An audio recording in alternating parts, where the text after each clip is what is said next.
South African singer-songwriter Natalie Chapman is joining me in studio. She's currently on her 90 days, 90 towns, 90 gigs tour. Thank you for joining me. Thank you so much for having me. Now, did I say that in the right order? You did. Okay, amazing. Can you tell us what is 90 days, 90 towns, 90 gigs? A crazy idea that I had last year, July, and I think it was just out of a need within myself to do something about the fact that we are so apathetic about the current situation with regards to violent and sexual crimes. Mm-hmm.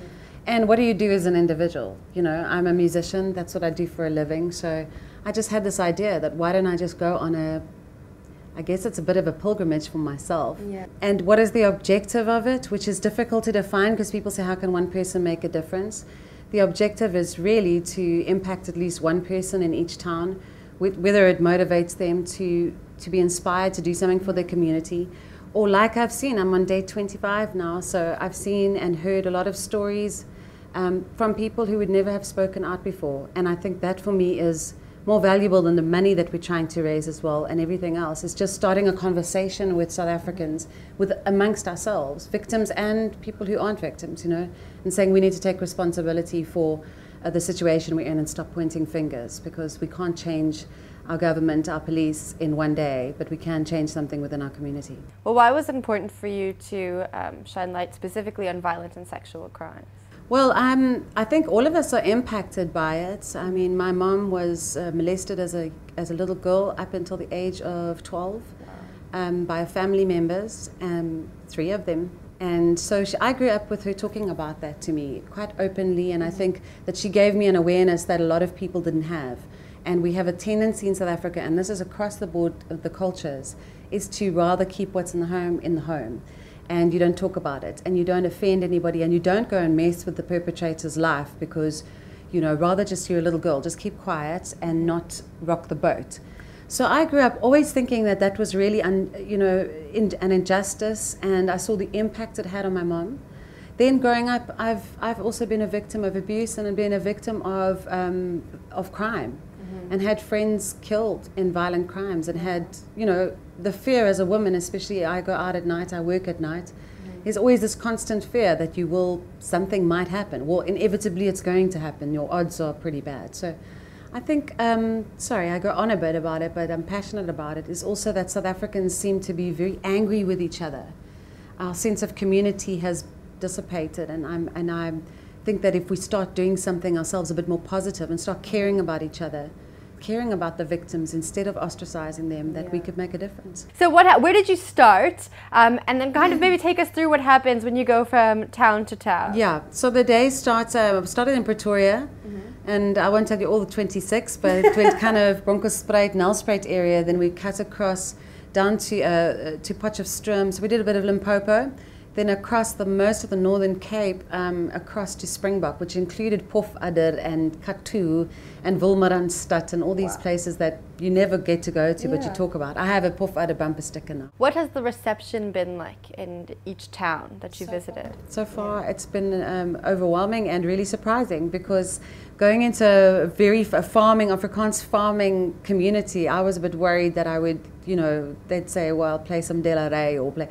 And it's such a misconception by English South African artists, and I now know that, is that I should have gone to those towns ages ago. The reception was awesome. I've sold more CDs than I've ever sold in my life before.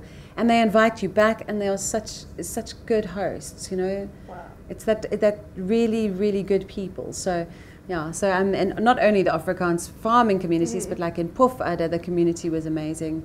It just, it's really opened my eyes to the fact that there are a lot of good South Africans out there, and if they just sometimes haven't had this conversation before. What has your most memorable moment been?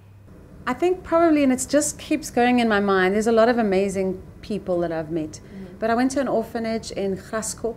Most people don't even know that little town exists, and it's been there, I think the orphanage has been there for about 15 years. It's called Emmanuel's Shelter or Emmanuel's Home, and it's 13 kids that stay there. And literally, if I could raise 10,000 Rand for them, or I could get people to go and visit them, the impact that would have.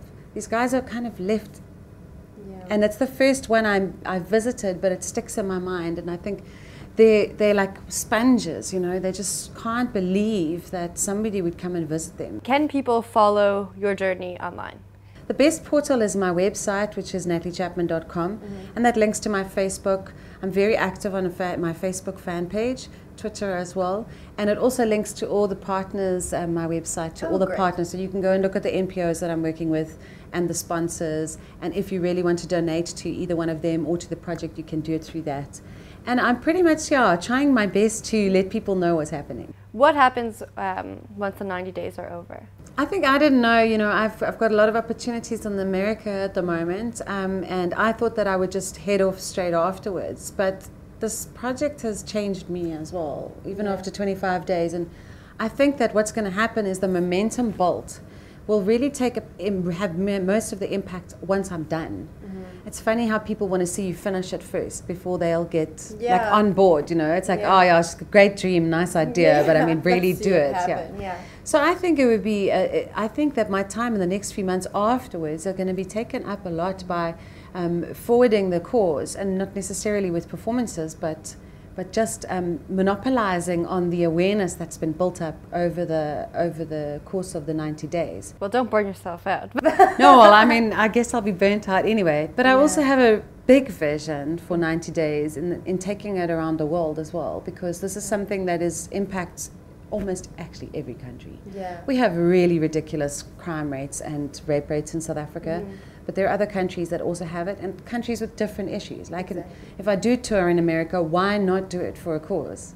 I think the days of me just doing music for my own personal gain kind of have to be over, because I would feel extremely selfish now to just pursue my own needs.